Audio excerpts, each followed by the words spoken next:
Hello, welcome. So this is my very first attempt at making content for YouTube. And let's get right into it. Today, we are diving into the heart of a difficult question. Are moral truths subjective, or are they just a matter of personal opinion and cultural preference? We are going to explore a new framework, one I call contextual moral realism, which argues that morality is both a matter of objective fact and radically sensitive to its context. To understand the synthesis, first we need to look at its two foundational components: the moral landscape, a foundation of fact. The first is the argument for moral objectivity, best captured, in my opinion, by Sam Harris in The Moral Landscape. Harris contends that moral questions are fundamentally questions of fact, specifically facts about the well-being of conscious creatures. He posits that, just as there are objective facts about physical health, there must be objective facts about moral health, about what leads to human and animal flourishing and what constitutes suffering. Harris argues that morality should be defined as minimizing suffering and maximizing well-being, suggesting that a moral peak exists in the landscape of all possible conscious experiences. This peak represents the maximally flourishing state for the maximum number of conscious beings. Different cultures and belief systems might exist on different points of this landscape, but some positions are simply demonstrably better or worse based on real-world outcomes. The core philosophical move here is dissolving the infamous is-ought divide. Harris argues that ought statements about morality are simply a species of is statements about the flourishing of conscious life. For example, we ought to prevent needless suffering is just a disguised statement of fact. Preventing needless suffering leads to demonstrable improvements in well-being. This view gives us the crucial objective anchor for morality: well-being as measurable, factual reality. However, it can sometimes be criticized for struggling to account for the nuance of real-world dilemmas, where universal principles can often clash or fail to capture the ethical demands of unique, complex situations. Moral particularism, the power of context. This leads us to our second component, moral particularism, most forcefully articulated by Jonathan Dancy. Particularism is a challenge to the idea that morality can be captured by a set of exceptionalist, universal laws or principles.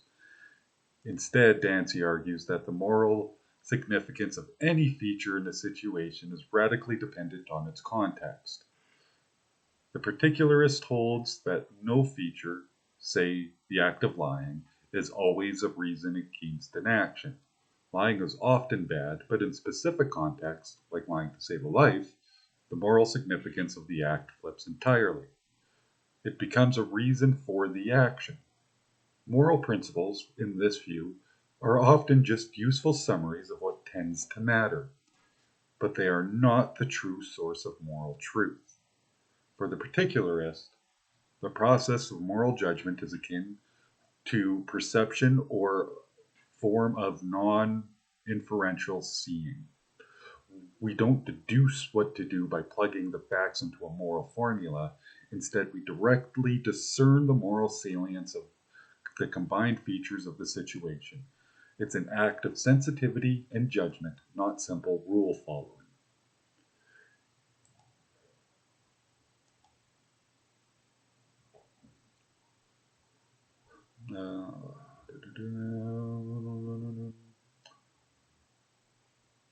In essence, particularism provides the essential philosophical tool for navigating the messy, concrete world of human experience. It forces us to acknowledge that the ethical challenges are unique, not standardized, and that the moral wisdom lies in sensitivity to context. But without an objective anchor, particularism can struggle to avoid collapsing into an uncomfortable form of relativism or in relativism. It's relativism. Uh, Contextual moral realism, the coherence of compassion.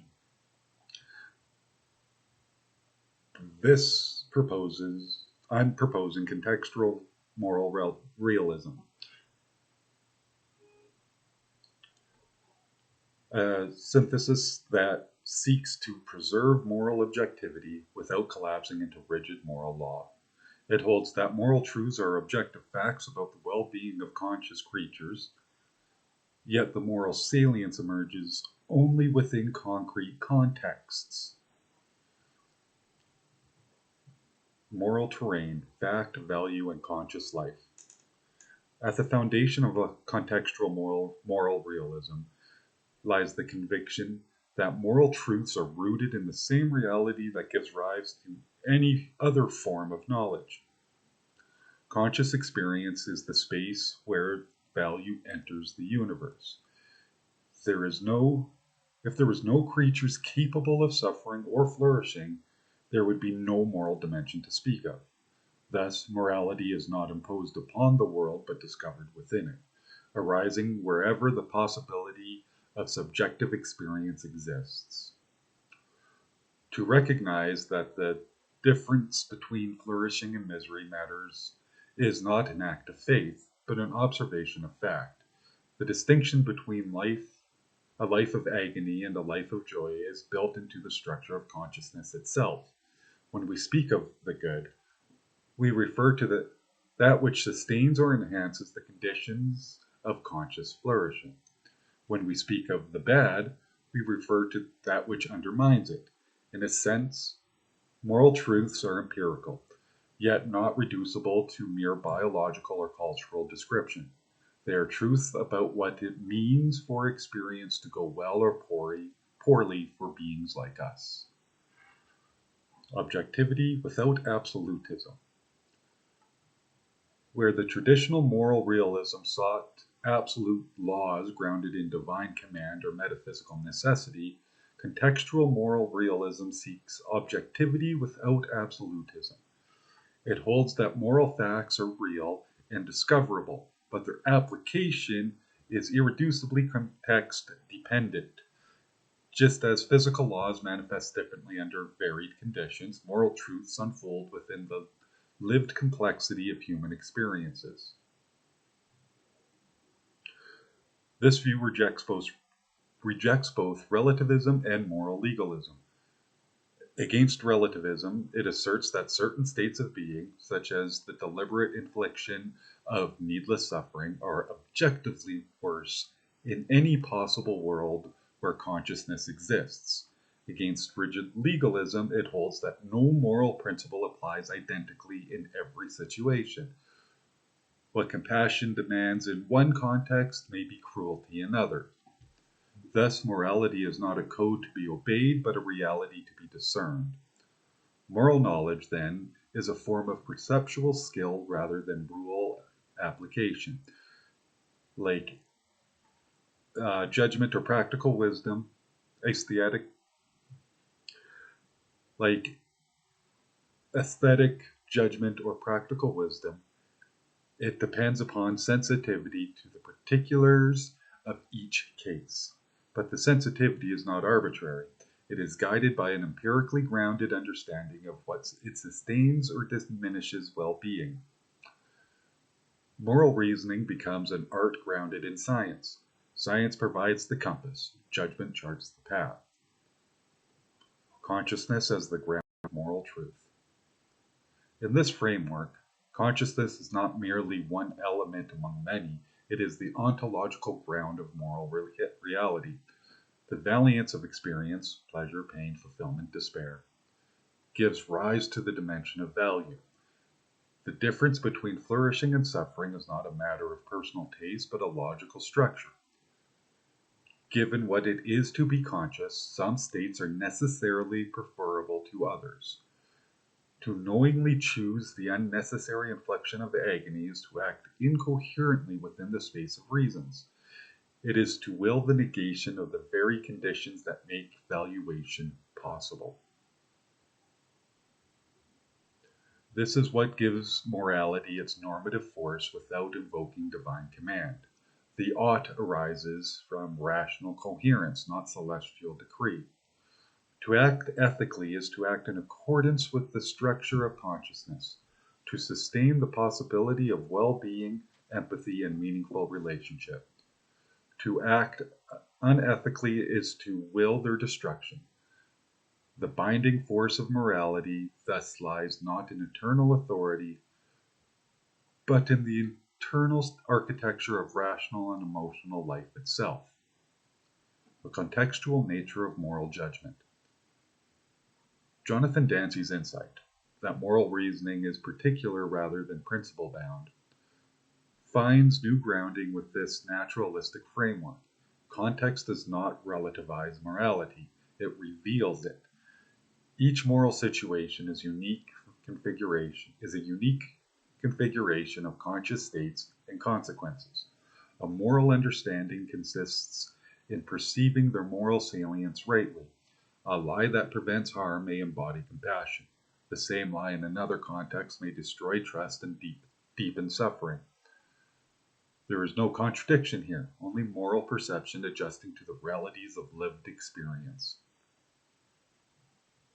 This contextual flexibility does not dissolve objectivity, for the measure remains constant, the flourishing of conscious life. But how that flourishing is best achieved cannot be fixed by universal decree. It must be discerned through empathic insight, informed reasoning, and experiential understanding. This is the coherence of compassion, the alignment of reason and empathy in the service of well-being, responsive to circumstance but anchored in truth. From facts to values, bridging the divide. The so-called is-ought divide dissolves when we recognize that consciousness provides the bridge. Facts about well-being are not inert. They carry intrinsic normative weight, because the structure of experience makes certain states necessarily preferable. The recognition that suffering is bad is not a cultural convention. It is a direct apprehension of moral fact. When we perceive another's agony and are moved to alleviate it, we are not merely following sentiment, we are responding to a feature of reality. In this way, the moral landscape is not imposed from above, but discovered from within. The peaks of flourishing and valleys of suffering are not metaphors. They describe a real topography of experience. Yet as Dancy reminds us, the moral life is lived on the ground, not from the mountaintop. Each moral choice is local, contingent, and irreducibly human. The wisdom lies in seeing how these particulars fit within the larger terrain of human flourishing. The coherence of compassion. Ultimately, contextual moral realism rests upon the recognition that compassion and reason are not opposites but partners in moral understanding. Compassion without reason becomes sentimentality. Reason without compassion becomes cruelty disguised as logic. Their coherence defines the moral point of view. To act compassionately is to act in accordance with the empirical structure of consciousness, sustaining conditions for its flourishing. Moral truth, then, is not transcendent command, but imminent necessity. It binds, not by threat of divine punishment, but by the logic of consciousness itself. To act morally is to act in harmony with what we are. To act immorally is to reject the very structure of what makes valuation, relationship, and meaning possible. The good is not elsewhere, it is here, in the coherence of compassion.